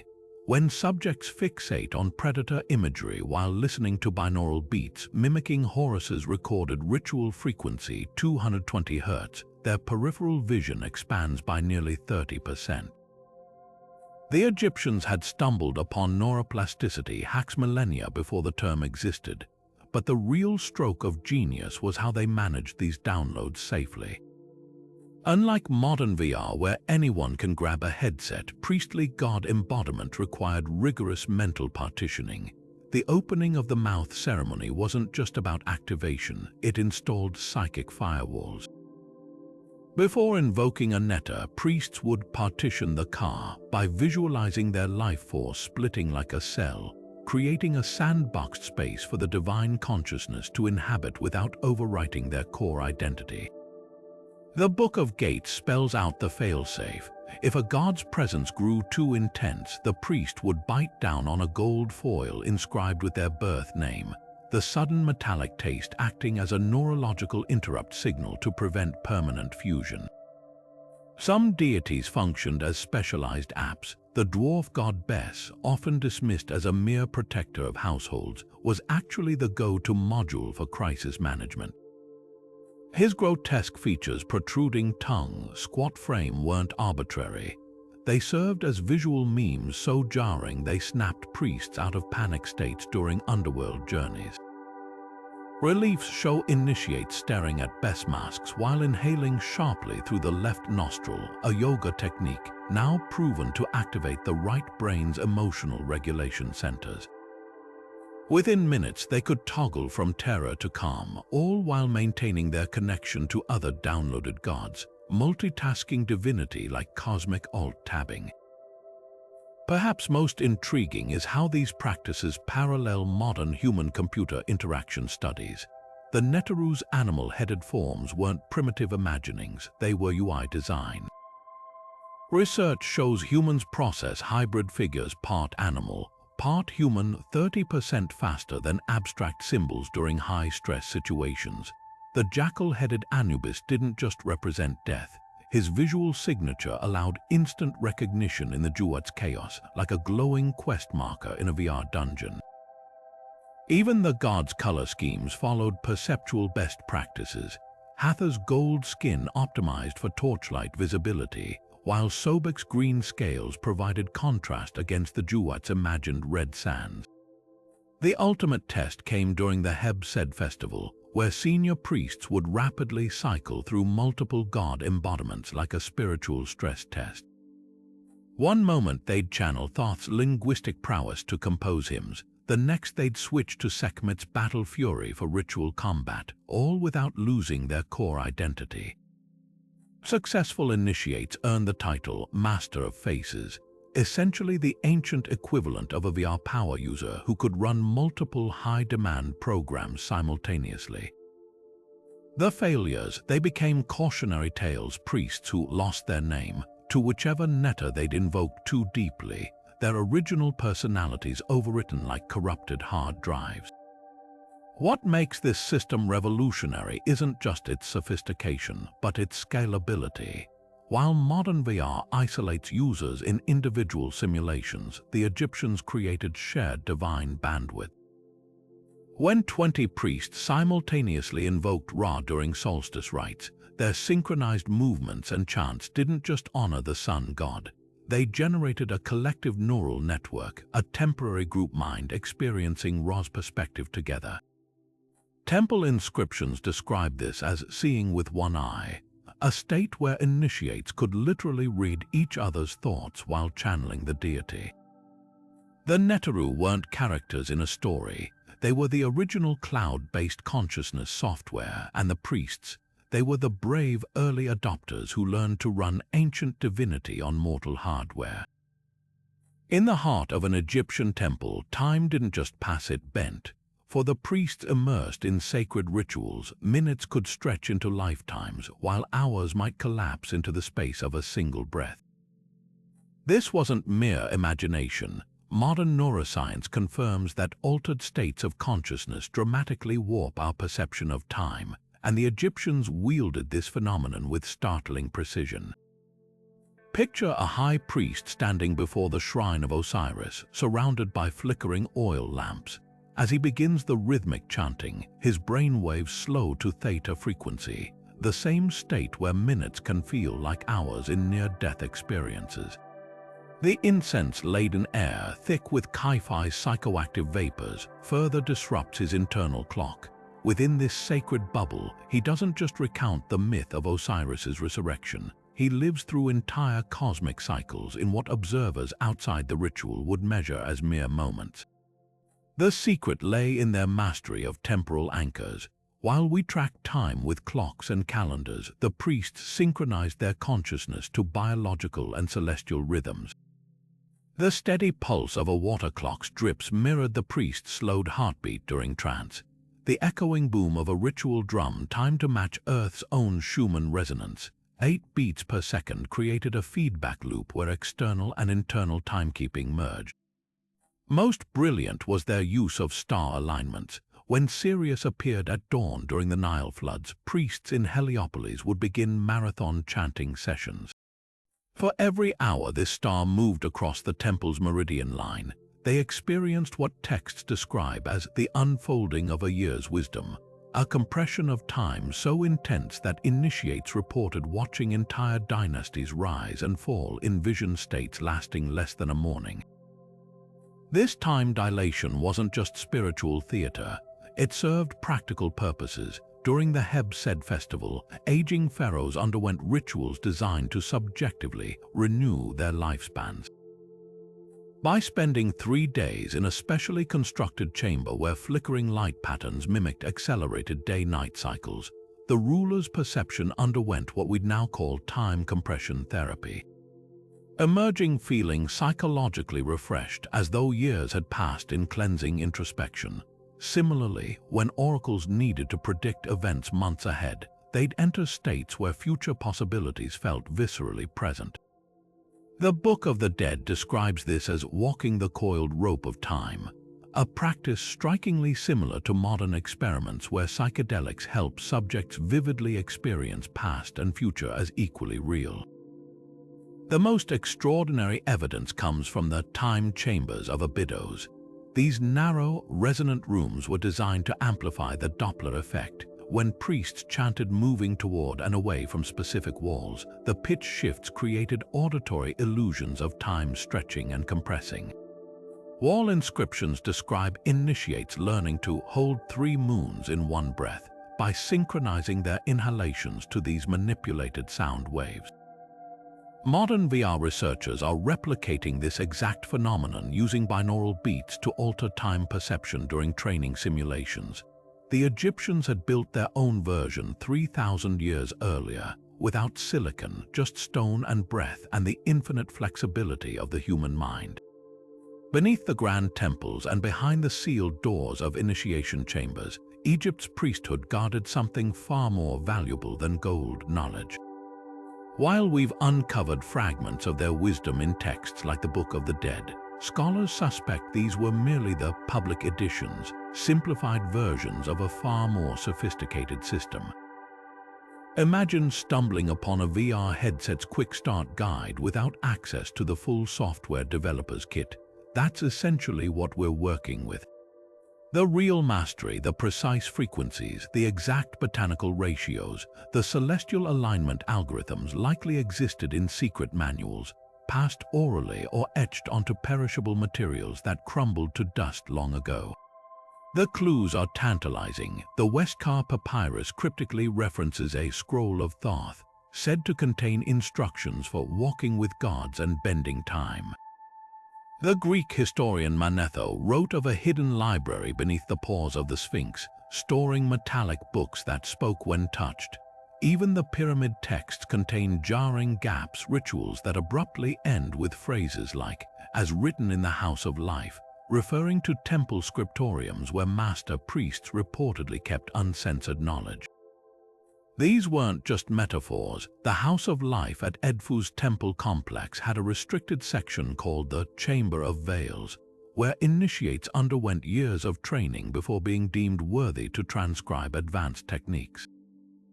The real treasure might have been the ritual of the four corners, referenced in tomb inscriptions but never fully described. Modern recreations suggest it was a multisensory protocol using timed incense burns, harmonic chanting, and precise body alignments to induce controlled outer-body states. Fragmented instructions describe mixing the Tears of Horus, believed to be a psychedelic compound, with northern star water, possibly meltwater from meteorites rich in neuroactive minerals. The most intriguing detail: participants were blindfolded yet reported identical visions of a golden grid connecting all things, a striking parallel to today's quantum field theories. Equally mysterious are the so-called sound tablets, thin sheets of resonant stone mentioned in the Leiden papyrus. When struck with copper rods at specific angles, they allegedly produced tones that opened the bones of heaven. Recent experiments with Egyptian diorite show it emits piezoelectric charges when vibrated enough to influence neural activity. Perhaps these tablets weren't musical instruments but tuning devices, precisely calibrated to resonate with the human nervous system.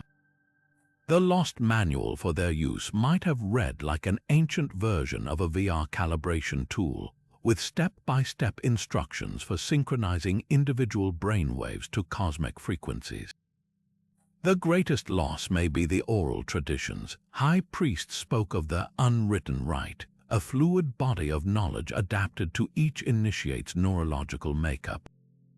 Like modern VR systems that adjust latency based on individual reflexes, these personalized rituals accounted for variations in perception speed, dream recall ability, and even pineal gland sensitivity.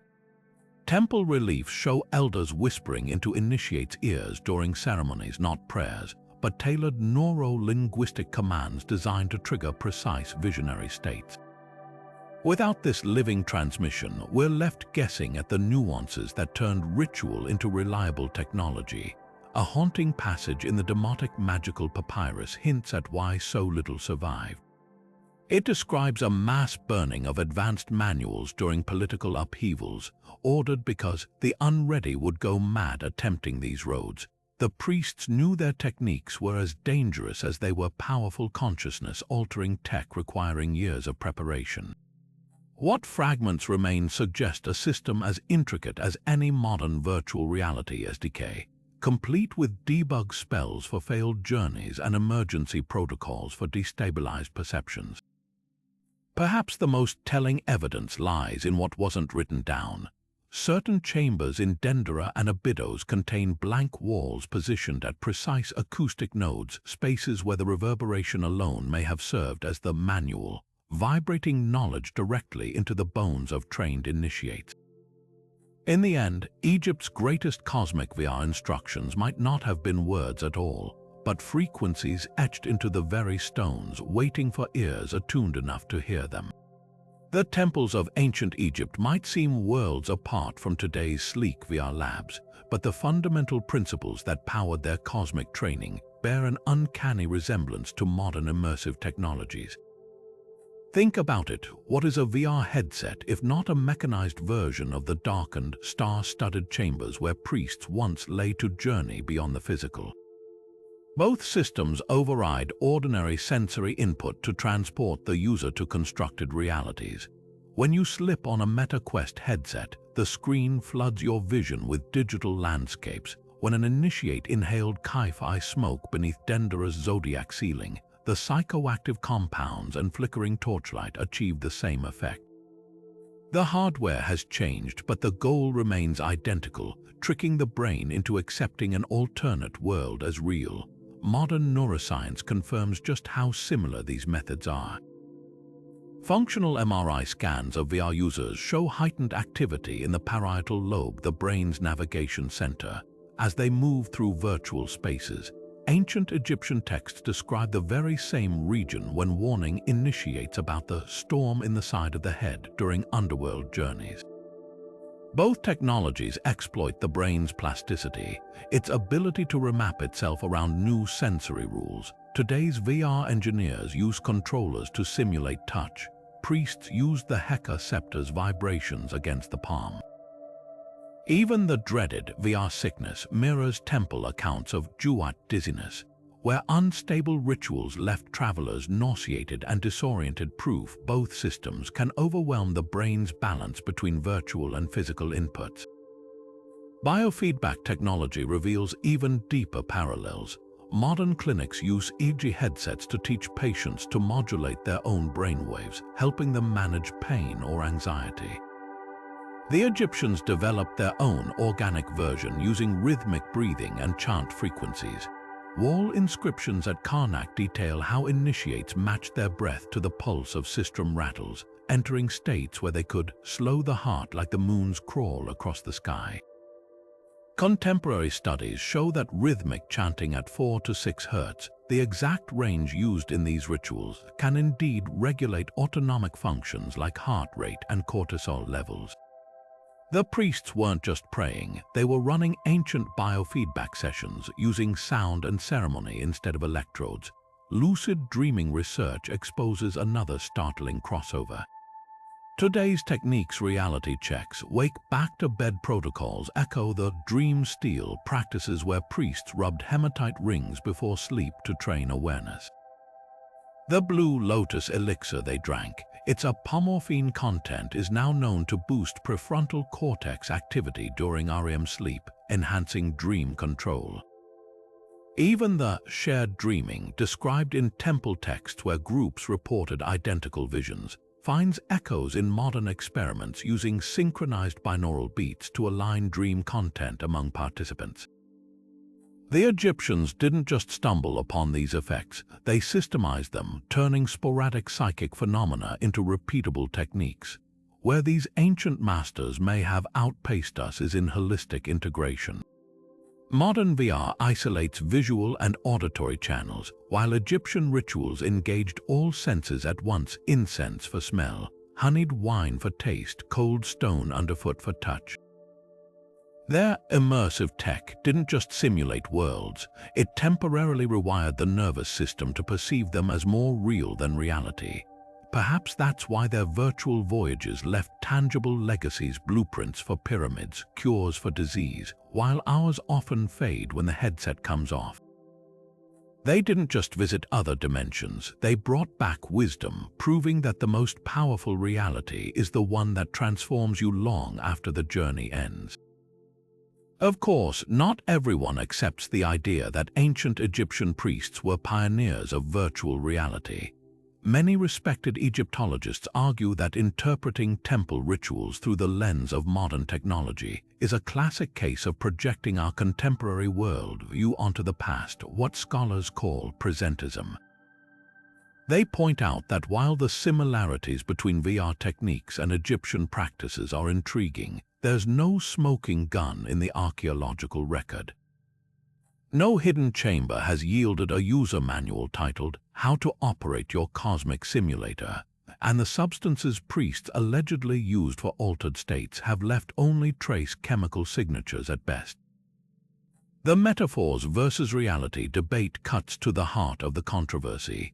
Mainstream academia often views texts like the Book of the Dead as symbolic poetry, not technical manuals. When a priest described traversing the star roads, was he documenting an actual out-of-body experience, or was this beautiful mythology akin to Dante's journey through the afterlife in the Divine Comedy? Skeptics highlight how easily the human mind finds patterns. We might be connecting dots the original creators never intended, those mesmerizing temple acoustics. They could simply reflect an intuitive understanding of sacred ambience rather than deliberate brainwave manipulation. Some objections come from the neuroscience community. While modern studies confirm that rhythmic chanting and sensory deprivation can induce trance states, there's little evidence the Egyptians understood these effects on a biological level. The perfect acoustics of Karnak's hypostyle hall might be happy accidents of architecture rather than designed neurotools. Critics also highlight the placebo effect. If priests sincerely believed certain rituals opened celestial gateways, their brains might generate corresponding visions without any technological or biochemical triggers. The dangers of romanticizing antiquity loom large here. 19th century explorers often interpreted Egyptian achievements through racist frameworks, attributing their monuments to lost civilizations or extraterrestrials rather than acknowledging African ingenuity. Today, casting priests as ancient VR engineers risks another kind of distortion, oversimplifying their spiritual traditions into proto-science fiction. The rituals were likely far more nuanced, blending practical knowledge with metaphysical beliefs we may never fully grasp. Yet dismissing the parallels entirely would be equally short-sighted. Even if the Egyptians framed their experiences in mythological terms rather than technical jargon, their results were startlingly consistent across generations. The precision of temple alignments, the reproducible visionary states, the detailed afterlife maps, these suggest more than random spiritual musings. Modern neurotheology research shows that specific rituals do reliably produce measurable changes in consciousness, whether their practitioners understood the mechanics or not. Perhaps the truth lies somewhere between the extremes. The priests may not have thought in terms of virtual reality, but their systematic approach to altering perception reveals a sophisticated grasp of consciousness mechanics. They didn't need to know about theta waves to recognize that drumming at 4 beats per second induced trances. They didn't require fMRI scans to realize that staring at flickering torchlight in a star chamber triggered visions. Their genius was in packaging these discoveries into repeatable rituals that transcended individual psychology, creating what we might now call an open-source operating system for expanded awareness. The most compelling counterpoint comes from contemporary indigenous traditions. Amazonian shamans using ayahuasca or Tibetan monks practicing dream yoga achieve similar states without VR terminology, yet their knowledge systems are no less profound for lacking modern jargon. Maybe the real controversy isn't whether the Egyptians had virtual reality, but why we're so determined to validate ancient wisdom through the narrow lens of 21st century technology. Their legacy endures not because it mirrors our inventions, but because it points toward possibilities we're only beginning to rediscover. When you strip away the silicon and screens, the parallels between ancient Egyptian rituals and modern virtual reality become impossible to ignore. These priests didn't just imagine other worlds, they built systematic methods to visit them, using every tool at their disposal to expand the boundaries of human perception. Temples became immersive training grounds, rituals functioned as carefully coded programs, and sacred objects acted as controllers interfacing with unseen dimensions. Their techniques aligning architecture with constellations, calibrating incense blends to alter consciousness, engineering acoustics to guide brainwaves reveal a sophistication we're only now beginning to measure with modern science. What's most striking isn't just their ingenuity, but their purpose. Today, we use VR for entertainment, education, or escape. For the Egyptians, these practices were survival tools, both spiritual and practical. A priest's ability to navigate the Duat wasn't metaphorical. It dictated harvest cycles, healed the sick, and shaped the rise and fall of dynasties. Their virtual journeys had real-world consequences, blurring the line between simulation and lived reality in ways our technology hasn't yet matched. So what does this mean for the future of immersive tech? Could the resonance chambers of Karnak inspire next-gen spatial audio? Might the neurochemical precision of Ki-Fi incense inform new biofeedback interfaces? The most provocative question isn't whether ancient rituals were a form of VR, it's whether they still hold untapped insights for where VR could go next.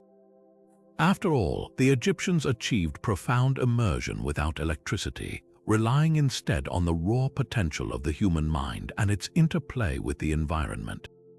As we stand on the brink of neural interfaces and hyper-realistic simulations, their legacy challenges us to think beyond hardware. What if the ultimate immersive technology isn't something we strap onto our heads, but something we awaken within ourselves? The priests of Egypt left clues carved in stone and whispered in rituals, an invitation to explore not just new worlds, but new ways of perceiving the one we're already in. What do you think? Could the future of virtual reality lie in rediscovering these ancient techniques? Drop your thoughts below. Let's keep the conversation stretching across time, just like those star maps on the temple ceilings.